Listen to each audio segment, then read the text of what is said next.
कृपा सिंधु करुणा सिंधु भगवान श्रीकृष्ण परम प्रेम स्वरूपिणी श्रीमती राधारानीर अशेष कृपाय आज के আমরা এখানে শ্রী রাধা গোবিন্দ মন্দিরে উপস্থিত হয়েছি শ্রীমদ্ ভাগবত কথামৃত आस्वादन करार जन्य प्रथमे श्री राधा गोविंदेर श्रीचरणे अनंत कोटि दंडवत अर्पण करे व्यासदेव सुखदेव गोस्वामी चरण श्रुतदेव ओनादेर श्रीचरणे प्रणाम निवेदन करी और एखाने उपस्थित समस्त भक्तगणेर श्रीचरणे आमार प्रणाम। पूर्वदिन आमरा श्रवण करेছিলাম जे देवर्षि नारद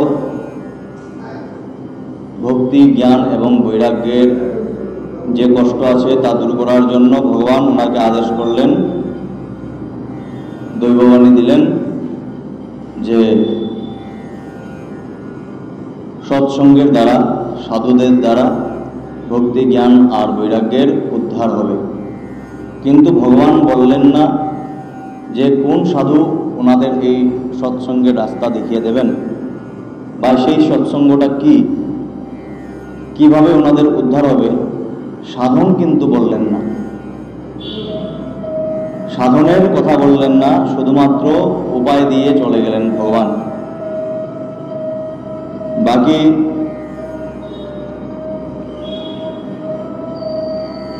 तार परवर्ती आमरा श्रवण करब।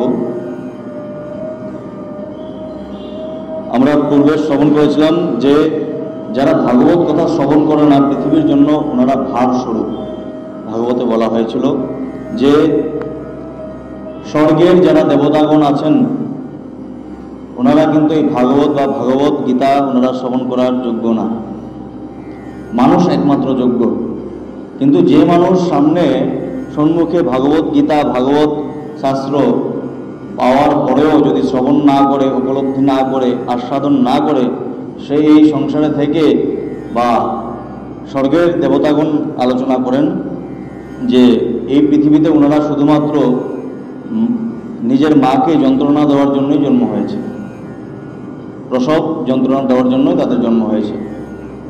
যদি কেউ सामने भगवानेर परम पवित्र शास्त्र पेয়েও যারা শ্রবণ করে না এই কথা देवतागण आलोचना करें, कारण देवतागणও এই भागवत कथा भागवत गीता एगुलो शोनार जन्य बा भगवानेर जे भजन आछे ता किन्तु देवतागण जानेन ना। तार जन्य बला हय भागवत शास्त्र शूरदेर जन्य दुर्लभ। संसारे श्रीमद् भागवतेर कथा श्रवणेर सुयोग पावा अवश्यई कठिन। कोटी जन्मेर पुण्य एकत्रे सञ्चित हले तबेई एई सुयोग आसे। हे नारद, आपनि बुद्धिमान ओ जोगनिधि, आपनार मन दिए भागवत कथा श्रवण करुन। एई श्रवणेर जन्य कोनो दिनक्षणेर प्रयोजन नेই। एई कथा श्रवण सदाई मंगलकारी। एखन देवर्षि नारद के बोलছেন যে এই भागवत कथा सर्वदाई मंगलकारी, एर जन्य कोनो दिन विशेषेर प्रयोजन হয় ना। যখনই भगवानेर कथा लीला कथा श्रवण करा হয় আমরা যখন শ্রবণ করি সেই দিনেই পবিত্র দিন হয়ে যায়। সত্য ভাষণ ও ব্রহ্মচর্য ধারণ করে শ্রবণ করা শ্রেষ্ঠ মনে করা হয়। কিন্তু কলিযুগে এত সব হয়ে ওঠা কঠিন।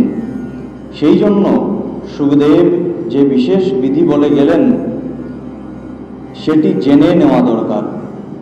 এখন দেবর্ষি নারদ জিজ্ঞাসা করেছিলেন যে এই যে আমি ভাগবত কথা শ্রবণ করাবো সপ্তাহ জ্ঞান যজ্ঞের নিয়ম কি, এই নিয়মের প্রশ্নের উত্তরে এখানে বলা হচ্ছে অনেক দিন ধরে চিত্তবৃত্তিকে বসে রাখা, নিজেকে নিয়মে বেঁধে রেখে কোনো शुभ कार्यर जन्य दीक्षित हয়ে থাকা কলিযুগে খুবই কঠিন।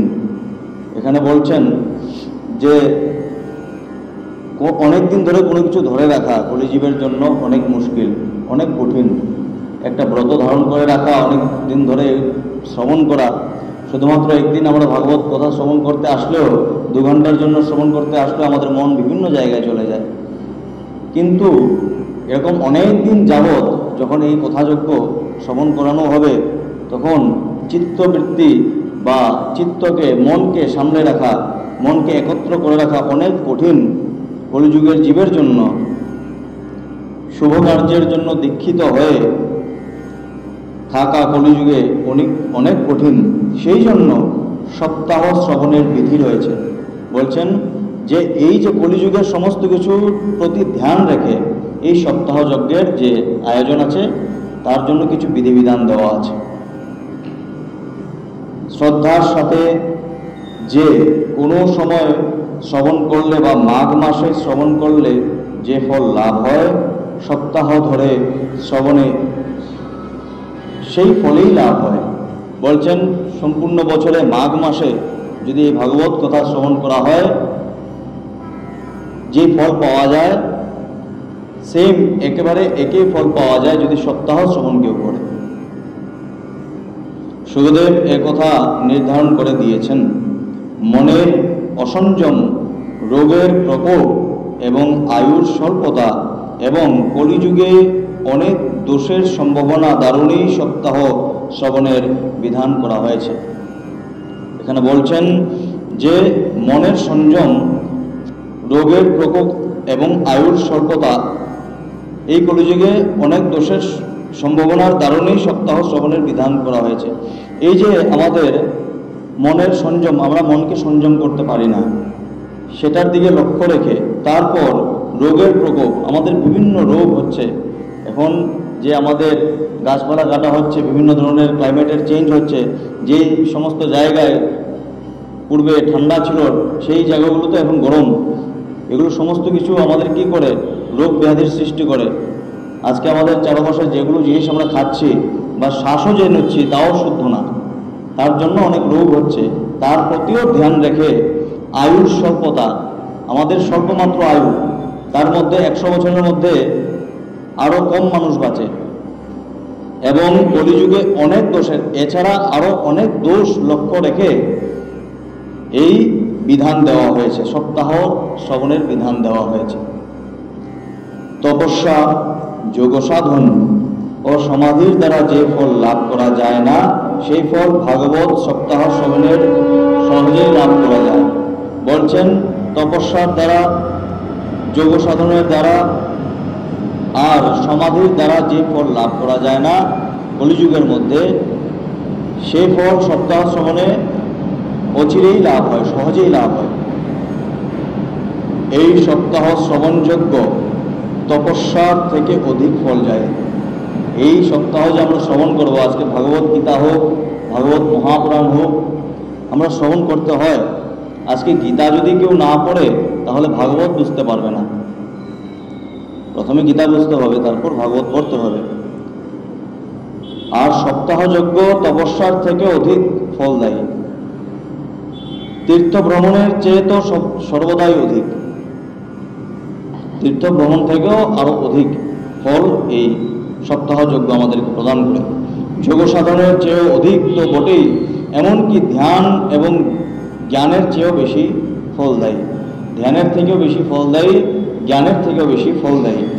এর বৈশিষ্ট্য কত আর বলা যায়, এ তো সমস্ত সাধনার থেকেও অধিক ফলদায়ক। শৌনক জিজ্ঞাসা করলেন, হে সুত, এ তো আপনি আশ্চর্য কথা বললেন। এখন শৌনক জিজ্ঞাসা করলেন, শৌনকাদি ঋষিগণ সুত গোস্বামী চরণকে জিজ্ঞাসা করলেন, এত আশ্চর্য কথা বললেন, ধ্যান, জ্ঞান, যজ্ঞ, তপ সমস্ত কিছুর থেকে ভাগবতের সপ্তাহ কথা শ্রবণ কিভাবে বেশি হতে পারে, কিভাবে ফলদায়ক হতে পারে, অধিক ফলদায়ক হতে পারে?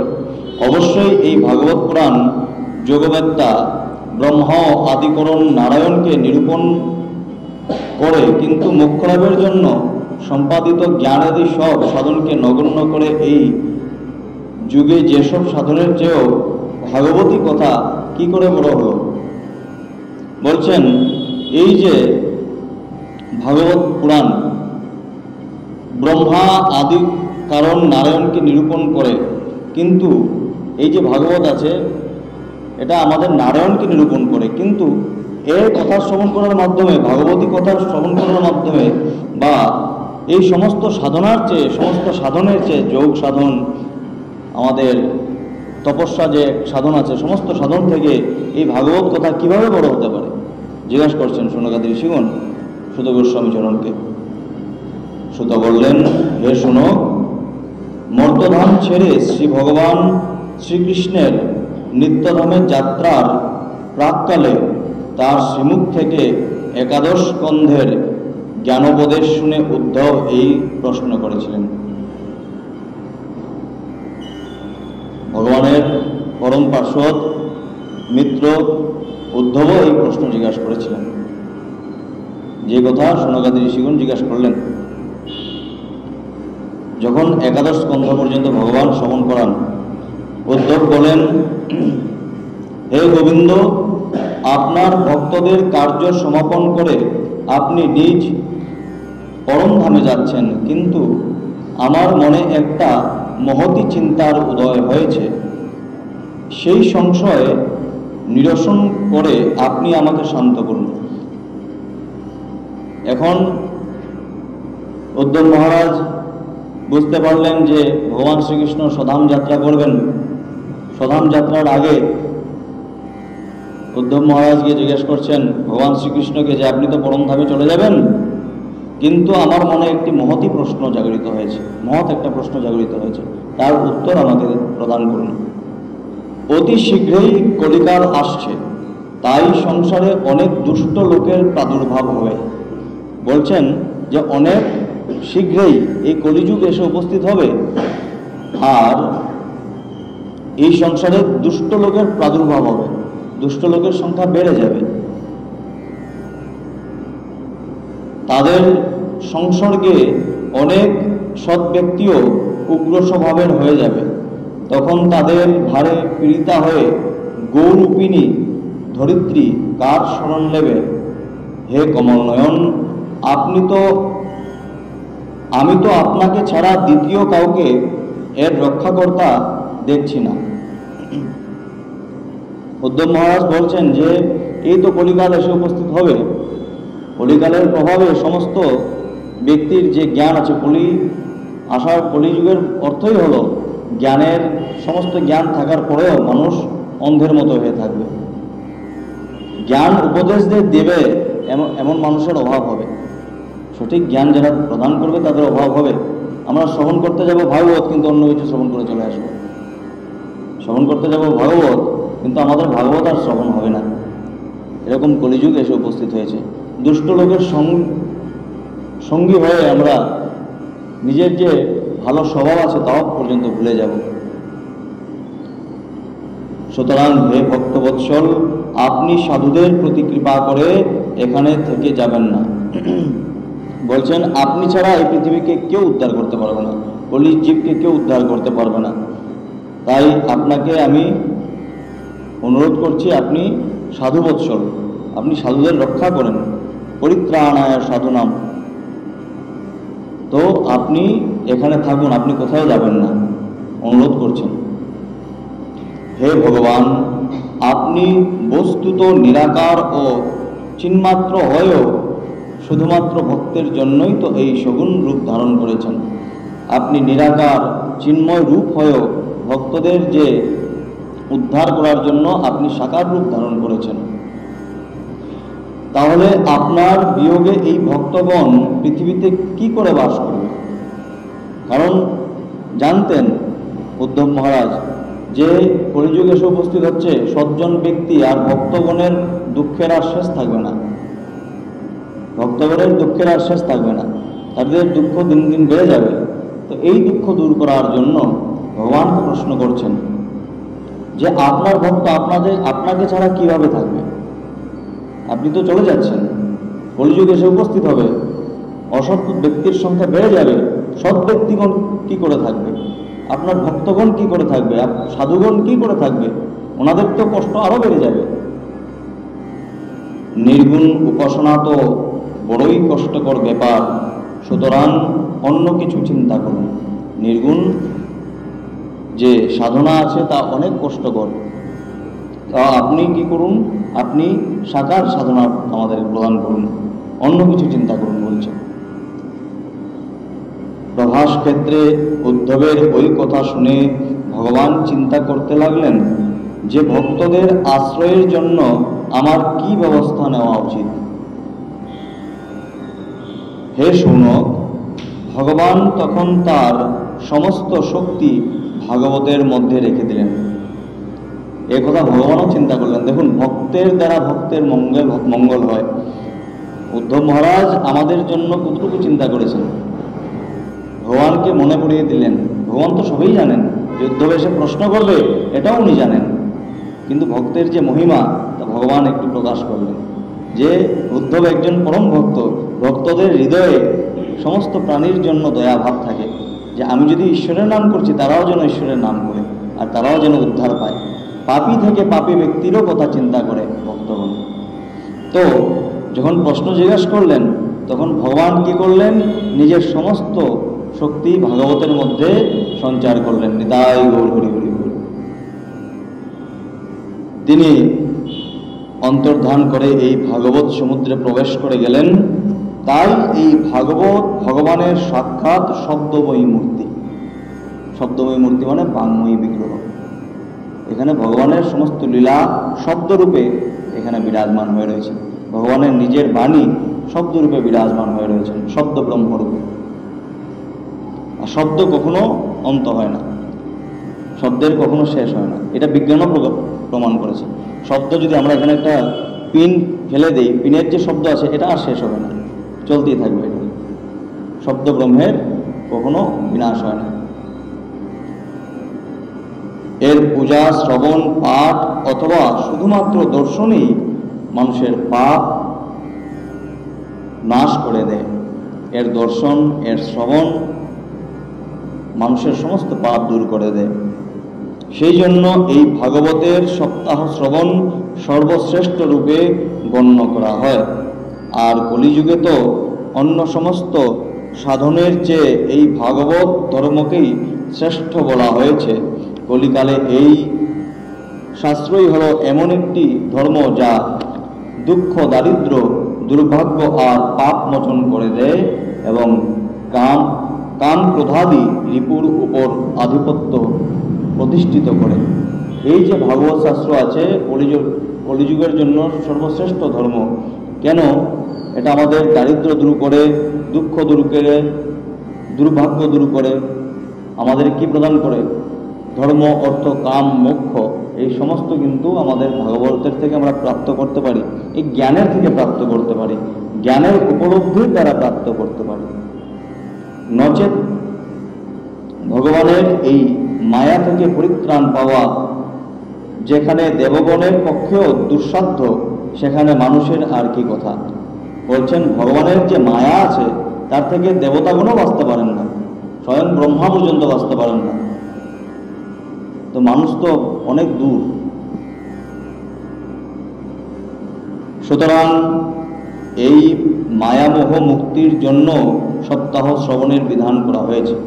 এই মায়া মুক্তি থেকে বাঁচার জন্য এই সপ্তাহ বিধান করা হয়েছে। সুত বললেন, হে শৌনক, সনকাদি মুনীশ্বরগণ যখন সপ্তাহ শ্রবণের মাহাত্ম্য ব্যাখ্যা করেছিলেন, তখন সভায় একটি বড় আশ্চর্য ব্যাপার ঘটেছিল। যখন সপ্তাহ শ্রবণের মাহাত্ম্য ব্যাখ্যা করছিলেন সনকাদি ঋষিগণ, তখন একটা আশ্চর্য ঘটনা ঘটল। আমি সেই কাহানি তোমাকে বলছি, শোনো। তরুণাবস্থা প্রাপ্ত তার দুই ছেলেকে সাথে নিয়ে বিশুদ্ধ প্রেমরূপা ভক্তি দেবী বারবার শ্রীকৃষ্ণ গোবিন্দ হরে মুরারে, হে নাথ নারায়ণ বাসুদেবা, এই ইত্যাদি ভগবান নাম উচ্চারণ করতে করতে অকস্মাৎ সেখানে উপস্থিত হলেন। এই মন্ত্র পড়তে পড়তে জ্ঞান বৈরাগ্য সহিত ভক্তি দেবী এসে ভাগবত যেখানে সপ্তাহ শ্রবণ করানো হবে সেখানে এসে উপস্থিত হলেন। সমস্ত সভাসদেরা দেখল যে পরমা সুন্দরী ভক্তি রানী ভাগবতের অর্থের ভূষণ ধারণ করে সেখানে এসেছেন। মুনিগণের সেই সভায় সকলে আলোচনা করতে লাগলেন ইনি এখানে কিভাবে এলেন, সবাই আলোচনা করছেন ইনি এভাবে এখানে কিভাবে আসলেন। তখন সনকাদি মুনিগণ বললেন, এই ভক্তি দেবী এই মাত্র ভাগবত কথার অর্থ থেকে প্রকাশিত হয়েছেন। এই যে ভাগবতের, এখানে একটা সুন্দর একটা অর্থ আছে। বলছেন ভাগবতে ভক্তি দেবীর প্রকাশ কোথা থেকে হয়েছে? ভাগবতের অর্থ থেকে হয়েছে। কিভাবে অর্থ থেকে হলো? কারণ ভাগবত তো আমরা শ্রবণ করছি, কিন্তু গুঢ় অর্থ যদি বুঝতে না পারি, ভক্তির প্রকাশ আমাদের হৃদয়ে হবে না। ভাগবতের সঠিক অর্থ যদি আমরা বুঝতে না পারি, ভাগবত সারা জীবন যদি আমরা শ্রবণ করি, আমাদের হৃদয়ের মধ্যে ভক্তি দেবীর জাগরিত হবে না। ভাগবতের যে আমাদের সারগুলো আছে, ভিতরের যে গুপ্ত রহস্যগুলো আছে, এগুলো বুঝতে হবে আমাদের। সমস্ত কিছু আস্বাদন করতে হবে, উপলব্ধি করতে হবে, একটি একটি করে অর্থ বুঝতে হবে। এই কি বলছেন, এই ভক্তি দেবী এই মাত্র ভাগবত কথার অর্থ থেকে প্রকাশিত হয়েছে। তাদের এই কথা শুনে ভক্তি তার পুত্রদের সাথে অত্যন্ত বিনম্রভাবে সনত কুমার দেব বললেন, ভক্তি দেবী বললেন, কলিযুগে আমি প্রায় শেষ হয়ে গিয়েছিলাম, আপনাদের কথামৃত সিঞ্চন আমাকে আবার পুষ্ট করেছে। এই যে কথামৃত সিঞ্চন আবার আমাদের কি করেছে? পুষ্ট করেছে।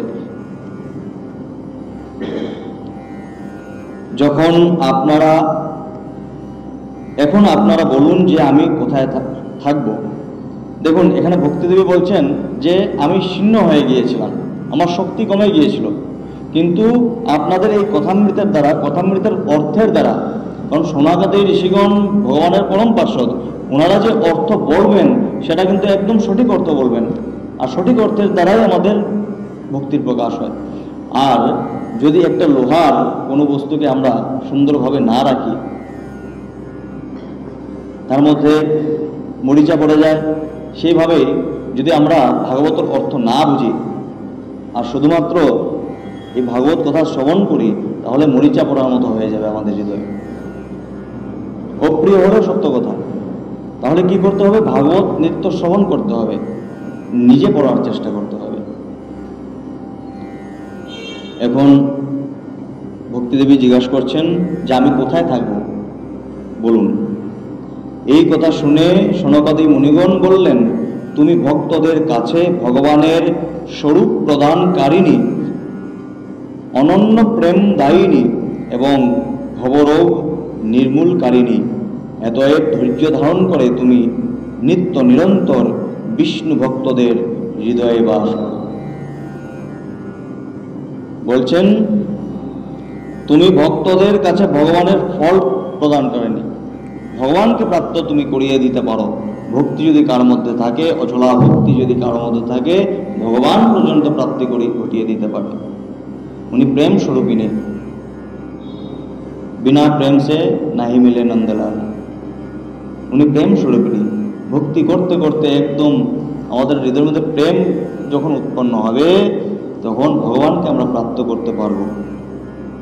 অনন্য প্রেম দায়িনী, ভবরোগ নির্মূলকারিণী। ভবরোগ মানে এখানে কাম, ক্রোধ, লোভ, মদ, মাৎসর্য, কামনা, বাসনা, এগুলো আমাদের সবচেয়ে বড় রোগ। সাধারণ রোগ থেকে আমরা ওষুধ খেয়ে বেঁচে যেতে পারবো, কিন্তু মনের যে রোগ আছে তার থেকে আমরা বাঁচতে ফট করে পারি না, অনেক কঠিন। আর যতদিন পর্যন্ত আমরা পৃথিবীতে আছি, ততদিন পর্যন্তই আমাদের মায়া স্পর্শ করে রাখে এই দেহের দ্বারাই। এই দেহটাই একটি মায়ার দেহ। এই কলিযুগের দুঃসকল সর্বত্র নিজ প্রভাব বিস্তার করলেও সেখানে তোমার ওপর দৃষ্টি পর্যন্ত ফেলতে পারবে না। ভক্তদের হৃদয়ের মধ্যে অন্য কোনো কি বলছেন দোষ সকল কোনো স্পর্শ পর্যন্ত করতে পারবে না। কারণ বিষ্ণু ভক্ত যে রয়েছেন তিনি সর্বদাই পবিত্র। ওনার হৃদয়ে স্বয়ং ভগবান, যার হৃদয়ে স্বয়ং ভগবান বসে আছেন, উনি সর্বদাই পবিত্র। ওনাকে স্পর্শ মাত্র গঙ্গাও পর্যন্ত পবিত্র হয়ে যায়। বলছেন যে ভক্তের হৃদয়ে যদি তুমি থাকো, তাহলে কোনো দোষ তোমাকে স্পর্শ করতে পারবে না। এইভাবে তাদের অনুমতি পাওয়া মাত্রই ভক্তিদেবী অবিলম্বে ভগবত ভক্ত সকলের হৃদয়ে গিয়ে স্থান নিলেন। সেখানে ভগবত ভক্ত যারা ছিলেন ওনাদের হৃদয়ে গিয়ে স্থান গ্রহণ করলেন। যার হৃদয়ে শুধুমাত্র শ্রীহরির প্রতি ভক্তি নিবাস করে সে ত্রিলোকের মধ্যে অত্যন্ত নির্ধন হলেও পরম ধন্য। কত সুন্দর কথা! যার হৃদয়ের মধ্যে গোবিন্দ স্বয়ং নিবাস করছেন, ভগবান শ্রীহরি নারায়ণ স্বয়ং নিবাস করছেন, উনি পৃথিবীর মধ্যে সব থেকে গরিব হলেও তিনি সব থেকে বেশি ধনী। কারণ এই ভক্তির সূত্রে বাধা পড়ে তো সাক্ষাৎ ভগবানও নিজের পরমধাম ছেড়ে তার হৃদয়ে এসে বাস করেন। নিতাই গৌর হরি বল। কত সুন্দর কথা বলছেন যে এই যে ভক্তির টান আছে, এই টানের মধ্যে তো ভগবান স্বয়ং এসে সেই নিজের পরমধাম ছেড়ে এসে ভক্তের হৃদয়ে বাস করেন। মর্তধামে এই ভাগবত পরম ব্রহ্মের সাক্ষাৎ বিগ্রহ, এর মহিমা আমি কতটুকুই বা বর্ণনা করতে পারি। এই ভাগবতের আশ্রয় নিলে, এই কথা পাঠ করে শোনালে তো শ্রোতা এবং পাঠক বা কথক উভয়ই ভগবান শ্রীকৃষ্ণের সায়ুজ্য প্রাপ্তি ঘটে। অতএব একে ছেড়ে অন্য ধর্মের আশ্রয়ের আর কি প্রয়োজন? সুত বললেন, হে মুনিবর, সেই সময়ে নিজ ভক্তদের মনে অলৌকিক ভক্তির প্রাদুর্ভাব দেখে ভক্তবৎসল শ্রী ভগবান তার নিজ ধাম ছেড়ে সেখানে এলেন।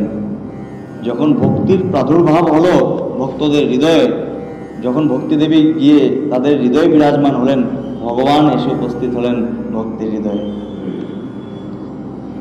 তার গলায় বনমালা শোভিত ছিল, শ্রীঅঙ্গ সজল জলধরের মতো শ্যামবর্ণ, পরনে মনোহর পীতাম্বর, কটিদেশ কাঞ্চি দামে সুসজ্জিত, মস্তকে মুকুট এবং কর্ণে কুণ্ডল ঝিকমিক করছিল। তিনি ত্রিভঙ্গ ললিতভাবে দাঁড়িয়ে ভক্তদের মনোহরণ করছিলেন। ভগবানের রূপ বর্ণনা করলেন। ভগবান সেখানে এসে দাঁড়িয়ে ভক্তদের মন হরণ করছিলেন। ভগবানকে বলা হয় চোর অগ্রগণ্যম, যিনি ভক্তদের মন চুরি করে নেন। ভগবান সেখানে দাঁড়িয়ে সমস্ত ভক্তদের মন চুরি করছিলেন। কারণ মৃত্যুর পর সর্বপ্রথম যদি আমাদের কিছু যায় সেটা হলো মন। মন প্রথমে যাবে ভগবানের ধামে, তারপর সমস্ত। মনকে যদি সেখানে স্থিত করা না যায় তাহলে আমরা সেখানে যেতে পারবো না। মন যেখানেই চলে যাবে সেখানেই আমাদের জন্ম হবে। যদি সেটা কুকুরের গর্ভের দিকে চলে যায়, কুকুরের দিকে মন যায়, তাহলে তার গর্ভেই আমাদের উৎপন্ন হবে। যদি সেই মনকে ভগবানের দিকে দিয়ে রাখা যায় তখন আমাদের মন প্রথম যাবে, তারপর আত্মা যাবে সেখানে। মৃত্যুর পর মন আগে যায়। বক্ষে কৌস্তুভ মণি শোভা পাচ্ছিল, সারা অঙ্গ হরিচন্দনে চর্চিত ছিল। সেই রূপের শোভার কি বর্ণনা করব? তখন মনে হচ্ছিল কোটি কামদেবের রূপ মাধুরী বুঝি একত্র সজ্জিত হয়েছে। কোটি কামদেবের যে রূপ মাধুরী আছে তা একত্রে সুসজ্জিত হয়েছে ভগবানের শ্রী অঙ্গের মধ্যে। এতটুকু সুন্দর উনি বলে প্রকাশ করতে পারছেন না। পরমানন্দ চিন্ময় বিগ্রহ, মধুরাতি মধুর মুরলীধর, এক অপূর্ব ভুবন মোহন মূর্তিতে নিজ ভক্তদের নির্মল চিত্তে আবির্ভূত হয়েছিলেন। এই ভগবান শ্রীকৃষ্ণ ভক্তদের নির্মল চিত্তের মধ্যে এসে আবির্ভাব হয়েছিলেন, যাদের মন নির্মল। ভগবানের নিত্যলোক নিবাসী লীলা সহচর অধ্যবাদী অদৃশ্যভাবে সেই ভাগবত কথা শ্রবণের জন্য সেখানে উপস্থিত হয়েছিলেন। আমি পূর্বের দিন বলেছিলাম, ভক্তদের, ঋষিমুনিদের, সাধু সন্তদের কখনোই মৃত্যু হয় না, কারণ ওনাদের যে স্মৃতি আছে তা থেকে যায়। মৃত্যু আমাদের মতো ব্যক্তিদের হয়, যারা মৃত্যুর পর সমস্ত স্মৃতি আমরা ভুলে যাই। কিন্তু সাধু গুরু বৈষ্ণব যারা সিদ্ধপ্রাপ্ত করেছেন তারা কখনো ওনাদের মৃত্যু হয় না। উদ্ধব এবং ভগবানের যারা পার্শ্বদগণ ছিলেন সেখানে উপস্থিত হয়েছিলেন, কিন্তু ওনাদের প্রাকৃত শরীর ছিল না, অপ্রাকৃত শরীর নিয়ে সেখানে উপস্থিত হয়েছিলেন। প্রভু আবির্ভূত হওয়া মাত্রেই চারদিকে জয় হোক ধ্বনি উদিত হতে লাগলো। বলো বৃন্দাবন বিহারী লাল কি। সেই সময়ে ভক্তিরসের অদ্ভুত প্রবাহ বইতে লাগলো। সেই সময় ভগবান যেখানে এসে উপস্থিত হয়েছেন সেখানে আনন্দ, উনি তো সচ্চিদানন্দ বিগ্রহ স্বরূপ, উনি আসা মাত্রেই সর্বদাই সব জায়গাতে উনি যেখানে উপস্থিত হলেন সমস্ত জায়গাতে আনন্দ ছড়িয়ে পড়ল, সমস্ত জায়গাতে ভক্তি ছড়িয়ে পড়ল, জয় জয়কার হতে লাগলো। সেখানে অদ্ভুতভাবে একটা ভক্তির প্রবাহ হচ্ছিল। বারবার আবির গুলাল পুষ্প বর্ষণ হচ্ছিল আর শঙ্খধ্বনি হচ্ছিল। সেই সভায় যারা এসেছিলেন তাদের কারোরই নিজেদের দেহ, গৃহ এবং নিজের সম্পর্কে হুঁশ ছিল না। ভগবান আসা মাত্রেই যারা উপস্থিত ছিলেন সেই যেখানে ভাগবত কথা হচ্ছিল তাদের কোনো সুদবোধ ছিল না, দেহের সুদ ছিল না, সম্পর্কের কোনো ভাই বন্ধু আত্মীয় স্বজন আমার আছে, কে আছে না আছে, কিছুই ওনাদের মনে ছিল না। গৃহ বাড়িতে যেতে হবে এই সুদ পর্যন্ত ছিল না। সমস্ত সুদ ওনাদের হারিয়ে গিয়েছিল ভগবানের সেই মূর্তি দর্শন করে, ভগবানের ভক্তিতে। হে মুনীশ্বর, আজ আমি এই সপ্তাহ শ্রবণের অতীব অলৌকিক মহিমা দর্শন করলাম। এখানে সেসব অতি মূর্খ, দুষ্ট আর পশুপক্ষীও রয়েছে, তারা সকলে একবারে নিষ্পাপ হয়ে গেল। সেখানে উপস্থিত শুধুমাত্র যারা মনুষ্য ছিল তারা উদ্ধার হয়েছিল এটা নয়, সেখানে উপস্থিত থাকা মূর্খ, অতি দুষ্ট ব্যক্তিও আর পশু পক্ষী পর্যন্ত উদ্ধার হয়ে গিয়েছিল। তাদের সমস্ত পাপ দূর হয়ে গেছিল। কিছু না কিছু পাপের জন্য তো পক্ষী জনি প্রাপ্ত করেছে, পশু জনি প্রাপ্ত করেছে, সেই সমস্ত পাপ দূরীভূত হয়ে গিয়েছিল। সুতরাং এতে সন্দেহ রইল না যে কলিযুগে চিত্তশুদ্ধির জন্য, পাপ রাশি নষ্ট করার জন্য মর্তলোকে এই ভাগবত কথার সমান পবিত্র দ্বিতীয় কিছু নেই। হে মুনিবর, আপনারা অত্যন্ত কৃপালু, সংসারের মঙ্গলের কথা চিন্তা করে এই সম্পূর্ণ নতুন এক পন্থা প্রচলিত করেছেন। আপনারা দয়া করে বলুন, এই কথারূপ সপ্তাহযজ্ঞের দ্বারা সংসারে কোন কোন মানুষ পবিত্র হবে? এখন বলছেন যে আপনাদের দ্বারা এই পরম পবিত্র ভাগবত শাস্ত্রের মতো একটি সাধন কলিযুগের সমস্ত জীব পেয়েছে। এখন বলুন যে এই ভাগবতের দ্বারা কার কার উদ্ধার হবে, কোন কোন মানুষ পবিত্র হবে? সনকাদি মুনিগণ বললেন, যে সকল মানুষ সদা সর্বদা নানা রকম পাপ কর্ম করে, নিরন্তর দুরাচারেই লিপ্ত এবং অসৎ পথগামী আর প্রধানলে দগ্ধ, কুটিল ও কামপরায়ণ, এরা সকলেই এই কলিযুগে সপ্তাহযজ্ঞ দ্বারা পবিত্র হয়ে যায়। সপ্তাহযজ্ঞের সঠিক যদি অর্থ তাদের সামনে প্রকাশ করা হয়, যারা সত্য থেকে চ্যুত, মাতা পিতার নিন্দুক, নানা রকম বিষয় বাসনার জর্জরিত, আশ্রম ধর্মরহিত, দাম্ভিক, মাৎসর্যপরায়ণ এবং হিংসুক এবং অপরকে পীড়নকারী, তারাও কলিযুগে সপ্তাহযজ্ঞ দ্বারা পবিত্র হয়ে যায়। যারা মদ্যপান, ব্রহ্মহত্যা, সুবর্ণচুরি, গুরুপত্নী গমন,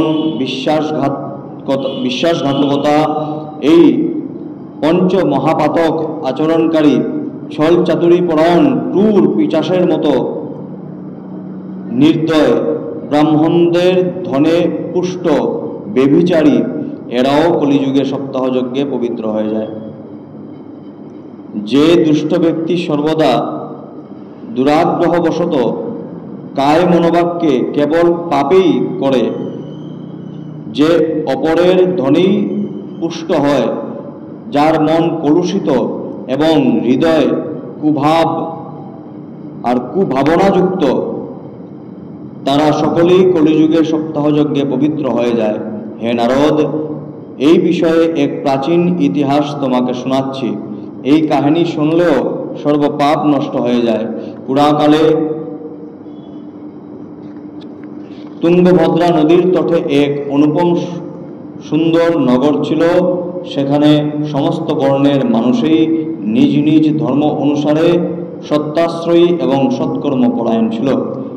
বলছেন যে এই যে সমস্ত পাপ দূর হয়ে যায়, পাপী থেকে পাপীও পর্যন্ত উদ্ধার হয়ে যায় সপ্তাহ জ্ঞান যোগ্যতে, এর প্রমাণ একটি কাহিনীর দ্বারা দিচ্ছেন।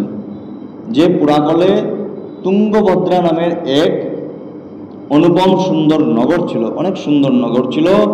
সেখানে সমস্ত বর্ণের মানুষই নিজের নিজের ধর্ম পালন করত আর সত্য বচন বলতো, সত্যের আশ্রয় করে চলত। সেই নগরে সর্ববেদ বিশেষজ্ঞ এবং শ্রৌত স্মার্ত কর্মনিপুণ আত্মদেব নামক এক ব্রাহ্মণ বাস করতেন। তিনি দ্বিতীয় সূর্যের মতো তেজস্বী ছিলেন। বলছেন সেখানে একজন ব্রাহ্মণ বাস করতেন, উনার নাম ছিল আত্মদেব। উনি শ্রৌত স্মার্ত কর্মনিপুণ, আর উনাকে বলা হচ্ছে যে উনি দ্বিতীয় সূর্যের মতো তেজস্বী ছিলেন, ওনার তেজ ছিল। ধনী হয়েও তিনি ভিক্ষাজীবী ছিলেন, অনেক ধনী ছিলেন কিন্তু তবুও ভিক্ষা করে নিজের উদরপূর্তি করতেন। ধুন্দুলি নামে তার প্রিয়া পত্নী, কুলীন এবং সুন্দরী হওয়া সত্ত্বেও জেদি স্বভাবের ছিলেন। ওনার স্ত্রী অনেক কুলীন হওয়ার পরেও অনেক জেদি স্বভাবের ছিলেন। পরচর্চায় তিনি খুব আনন্দ পেতেন।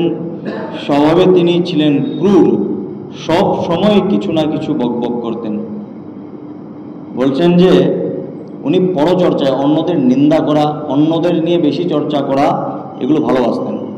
আর তিনি খুব আনন্দ পেতেন যখন কেউ এসে অন্যদের সমালোচনা করতেন, আর সারাদিন উনি বকবক করতে থাকতেন। গৃহকর্মে নিপুণা, কৃপণ এবং ঝগড়াটে ছিলেন, অনেক ঝগড়াও করতেন, কৃপণ ছিলেন, কাউকে কিছু দিতে যেতেন না। এই ব্রাহ্মণ দম্পতি সুখে থেকে গৃহস্থ জীবন যাপন করতেন। অর্থ ও ভোগবিলাস সামগ্রী তাদের প্রচুর ছিল, ঘরবাড়িও সুন্দর ছিল, কিন্তু তাদের মনে শান্তি ছিল না। সমস্ত কিছু থাকার পরেও ওনাদের মনের মধ্যে ছিল না শান্তি। যখন এইভাবে বয়স অনেক বেড়ে গেল, তখন সন্তান লাভের জন্য তারা নানা রকম পুণ্যকর্ম করতে আরম্ভ করলেন এবং দিন দুঃখীদের গো, ভূমি, সুবর্ণ, বস্ত্রাদি দান করতে লাগলেন। ওনাদের সমস্ত কিছু ছিল, কিন্তু সমস্ত কিছু রক্ষা করার জন্য সন্তান ছিল না। তো অনেক বয়স হয়ে গিয়েছে, তাদের পুত্র প্রাপ্তি হলো না, সন্তান প্রাপ্তি হলো না। তার জন্য কি ভাবছেন যে একটা যদি পুত্র প্রাপ্তি হতো, তার জন্য ওনারা বিভিন্ন ধরনের যারা দিন দুঃখী রয়েছেন তাদের গোদান করেছেন, বস্ত্র দান করেছেন, স্বর্ণ দান করেছেন, অন্ন দান করেছেন, সমস্ত দান করেছেন। এই রকম ধর্মকর্ম দ্বারা তারা তাদের অর্ধেক সম্পত্তি শেষ করে দিল, অর্ধেক সম্পত্তি দানের মাধ্যমেই শেষ করে দিলেন। তবুও পুত্র বা কন্যা জন্মালো না। ফলে সেই ব্রাহ্মণ খুবই চিন্তিত হয়ে পড়লেন। একদিন সেই ব্রাহ্মণ অত্যন্ত দুঃখিত হৃদয়ে ঘরবাড়ি ছেড়ে বনে চললেন। দ্বিপ্রহরকালে তৃষ্ণার্ত হয়ে তিনি এক সরোবরের কাছে পৌঁছলেন। একদিন মনের দুঃখ, সমস্ত কিছু করার পরেও, সমস্ত অর্ধেক সম্পত্তি দান করার পরেও যখন পুত্র সন্তান বা পুত্রী সন্তান হলো না, তখন উনি সব কিছু ছেড়ে মনের দুঃখে অরণ্যে গিয়ে প্রবেশ করলেন। আর সেখানে দ্বিপ্রহর 2টার সময় দুপুর একটি সরোবরের কাছে গেলেন তৃষ্ণার্ত হয়ে জল খাওয়ার জন্য। সন্তানের অভাবজনিত দুঃখ তার দেহ অত্যন্ত কৃশ হয়ে গিয়েছিল, তাই ক্লান্ত হয়ে জলপান করে তিনি ওখানেই বসে পড়লেন। আর 1 ঘন্টা পরে ওখানে এক সন্ন্যাসী মহাত্মা এলেন। সেখানে সন্ন্যাসী মহাত্মা এখানে উপস্থিত হলেন। ব্রাহ্মণ যখন দেখলেন যে সন্ন্যাসীর জলপান শেষ হয়েছে, তখন তিনি তার কাছে গেলেন এবং প্রণাম করে দাঁড়িয়ে দীর্ঘশ্বাস ফেলতে লাগলেন। ওনাকে গিয়ে প্রণাম নিবেদন করে ওনার সামনে জোরে শ্বাস ফেলতে লাগলেন। এখন জোরে শ্বাস ফেলছেন, উনি বুঝিয়ে দিচ্ছেন যে আমার কিছু একটা কষ্ট হয়েছে, আমার কিছু একটা মনের দুঃখ আছে, উনি গিয়ে বুঝাচ্ছেন। সন্ন্যাসী প্রশ্ন করলেন, হে বিপ্র, তুমি রোদন করছো কেন? তোমার এমন দুশ্চিন্তা কেন হয়েছে? তুমি কান্না কেন করছো? তুমি কাঁদছো কেন? তোমার দুশ্চিন্তার কারণ কি? কেন হয়েছে এই দুশ্চিন্তা? তোমার দুঃখের কারণ শীঘ্র আমাকে বলো। ব্রাহ্মণ বললেন, হে প্রভু, আমার পূর্বজন্মের সঞ্চিত পাপের কথা আর কি বলবো? আমার পিতৃপুরুষগণ আমার দেওয়া জলাঞ্জলির জল নিজ চিন্তাজনিত দীর্ঘশ্বাসে ঈষৎ উষ্ণ করে পান করছেন। বলছেন, আমার দেওয়া যখন তর্পণ করা হয়, যখন অঞ্জলিতে জল নিয়ে অর্পণ করা হয়, সেই জল আমার পিতৃপুরুষ মন দিয়ে গ্রহণ করছেন না, তার জন্য এত কিছু দুঃখ আমার পেতে হচ্ছে। দেবতা ও ব্রাহ্মণরা আমার দেওয়া জিনিস প্রসন্ন মনে গ্রহণ করেন না। সন্তানের অভাবে আমি এত দুঃখী যে আমি সব কিছু শূন্য দেখছি, আমি আর কিছু দেখতে পাচ্ছি না। এতই ক্লিষ্ট হয়ে পড়েছি সন্তান পাওয়ার দুঃখে, আমি আর কিছুই দেখতে পাচ্ছি না। কোনটা ঠিক আর কোনটা ভুল সেটাও চিন্তা করতে পারছেন না। আমি প্রাণ ত্যাগ করার জন্য এখানে এসেছি। সন্তানহীন আমার এই জীবন ধিক। বলছেন, সন্তানহীন আমার এই জীবন ধিক। সন্তানহীন গৃহকে ধিক, সন্তানহীন ধনে ধিক, নিঃসন্তান বংশকেও ধিক। সমস্ত কিছু ধিক দিচ্ছেন উনি। আমি সেই গাভী পালন করছি,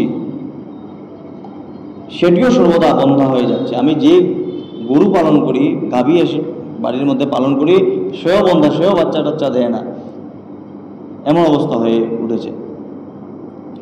যে গাছ লাগাই তার মধ্যে ফল ফুল পর্যন্ত আসে না। যে গাছ উনি নিয়ে লাগান তার মধ্যে ফল পর্যন্ত ধরে না। আমার বাড়িতে যে সব ফল আনা হয় তা অতি শীঘ্রই পচে যায়। আমার মতো অভাগা আর পুত্রহীনের এই জীবন কোন কাজে লাগবে?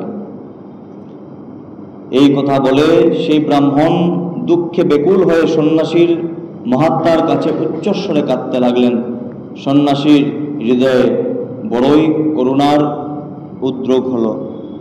সন্ন্যাসী যখন এভাবে কাঁদতে আরম্ভ করলেন, সন্ন্যাসীর হৃদয়ের মধ্যে করুণা উদয় হলো।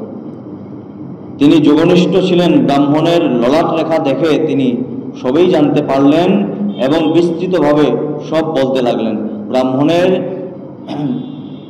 কপালের দিকে দেখলেন, ওনার রেখা দেখলেন, দেখে সমস্ত কিছু বলা আরম্ভ করলেন। সন্ন্যাসী বললেন, হে বিপ্র, পুত্র লাভের এই মোহ তুমি ত্যাগ করে দাও। পুত্র লাভের যে মোহ আছে, যে কষ্ট পাচ্ছ, তা ত্যাগই করে দাও। কর্মের গতি অতি প্রবল, বিবেকের আশ্রয় নিয়ে সংসারের বাসনা ত্যাগ করো। কর্ম যে আছে, কর্মফল অনেক কষ্টদায়ক। এই ফল ত্যাগ করে তুমি বিবেক ধারণ করো, চিন্তা করো তুমি বিবেকের দ্বারা, আর এই বাসনা তুমি ত্যাগ করো। হে বিপ্রবর, শোনো, তোমার প্রারব্ধ দেখে বোঝা যাচ্ছে আগামী 7 জন্ম পর্যন্ত কোনো রকম তোমার সন্তানের কোনো সম্ভাবনা নেই। বলছেন, এই জন্ম তো অনেক দূরের কথা, আগামী 7 জন্ম পর্যন্ত তুমি নিজের সন্তান লাভ করতে পারবে না।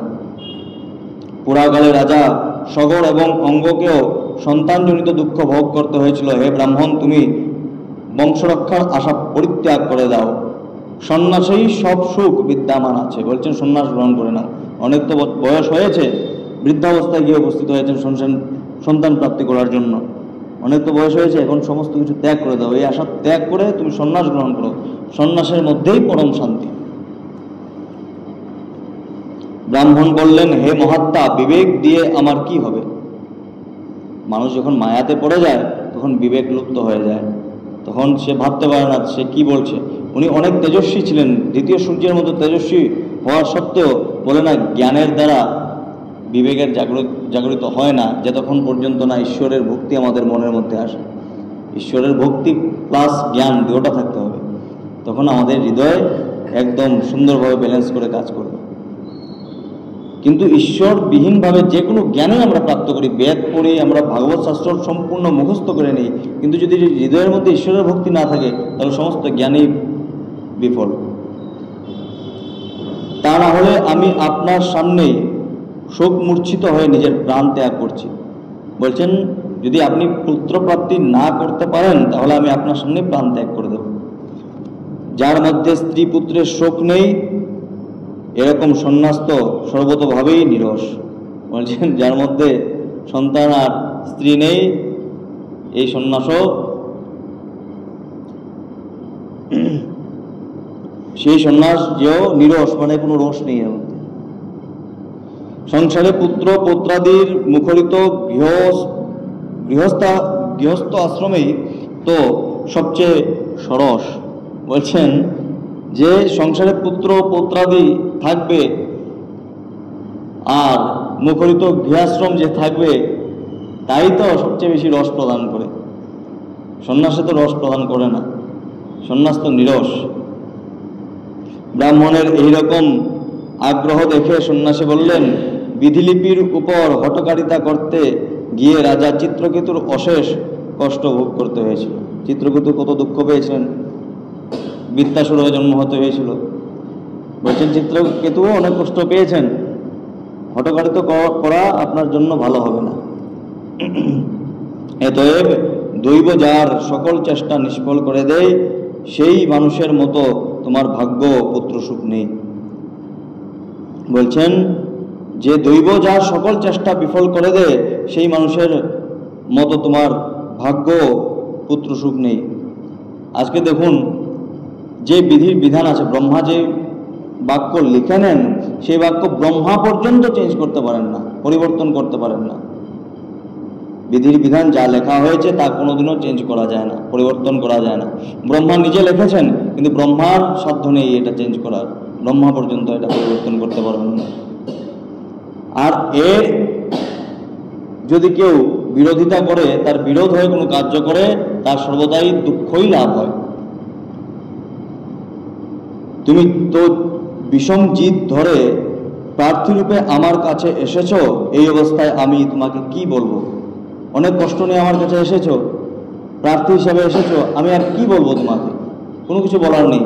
এত কিছু বলার পরেও, এত জ্ঞান প্রদান করার পরেও তিনি বুঝতে পারছেন না, আর বলে কি লাভ? নিজের জিদ ছাড়বেন না, তখন তিনি ব্রাহ্মণকে একটি ফল দিয়ে বলছেন, এই ফলটি তুমি তোমার স্ত্রীকে খাইয়ে দাও, এতে এক পুত্র হবে।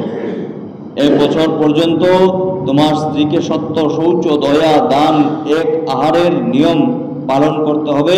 এইরকম করলে তোমার সেই পুত্র অত্যন্ত শুদ্ধ স্বভাব হবে। বলছেন যে এই যে ফল আমি দিচ্ছি, এই ফল তুমি যখন তোমার স্ত্রীকে খাওয়াবে তখন তার সাথে কিছু নিয়মও আছে যা পালন করতে হবে।